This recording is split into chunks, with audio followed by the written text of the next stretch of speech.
નમસ્કાર, હું ચિરાગ TV9 ન્યૂઝમાં આપનું સ્વાગત છે। મહત્વપૂર્ણ સમાચાર ખેડામાંથી, જ્યાં નવરાત્રી પહેલા માતર ગામમાં એક વિવાદ સામે આવ્યો છે। નાની ભાગોળ વિસ્તારની આ ઘટના છે, જ્યાં વિવાદિત બોર્ડ લગાવવામાં આવ્યા છે।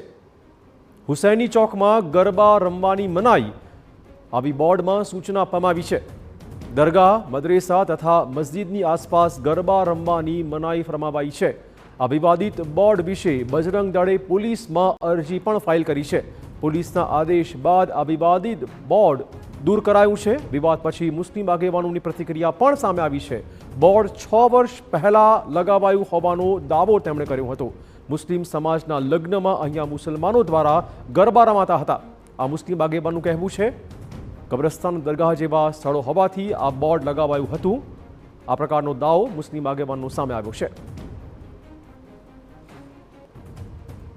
આ બોર્ડ સાહેબ આજનું નથી, લગભગ આશરે 5 થી 6 વર્ષ પહેલાંનું બોર્ડ લગાવેલું હતું। એનું કારણ એવું હતું કે જે હુસેની ચોક નાની ભાગોળ અને મોટી ભાગોળની મધ્યે આવેલું છે, બરાબર છે।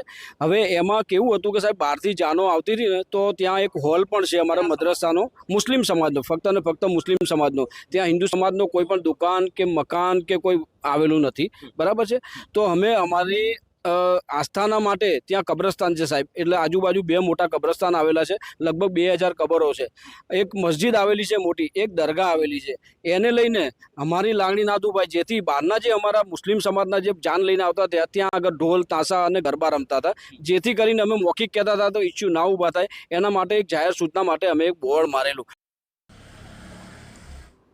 આ મુદ્દે વધુ વાત કરવા જોડાશે અમારા સંવાદદાતા ધર્મેન્દ્ર। જે રીતે આખો વિવાદ સામે આવ્યો છે, નવરાત્રી પહેલા આ પ્રકારનો વિવાદ, પરંતુ દાવો એ પ્રકારનો છે કે લગભગ 5-6 વર્ષ પહેલા આ બોર્ડ લગાવાયું છે અને મુસ્લિમ લોકો જ ગરબા અહીંયા ના રમે, આ પ્રકારની તેમને સૂચના અપાઈ હતી। હકીકત શું હોઈ શકે છે?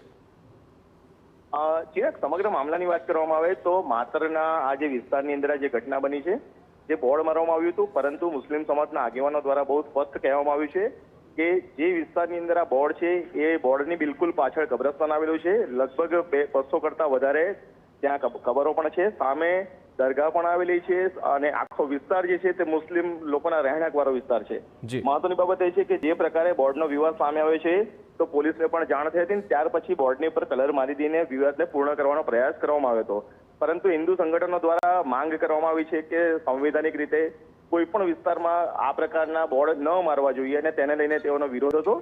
તેમના દ્વારા માતર પોલીસ મથકની અંદર અરજી આપવામાં આવી છે અને ફરિયાદ લેવાની પ્રોસેસ અત્યારે ચાલુમાં છે। જી ધન્યવાદ ધર્મેન્દ્ર, તમામ જાણકારી બદલ। તો હાલમાં બજરંગ દળ દ્વારા પોલીસ કમ્પ્લેન કરાઈ છે અને આ વિવાદને ક્યાંક ઠારવાનો પ્રયત્ન પણ હાલમાં થઈ રહ્યો છે।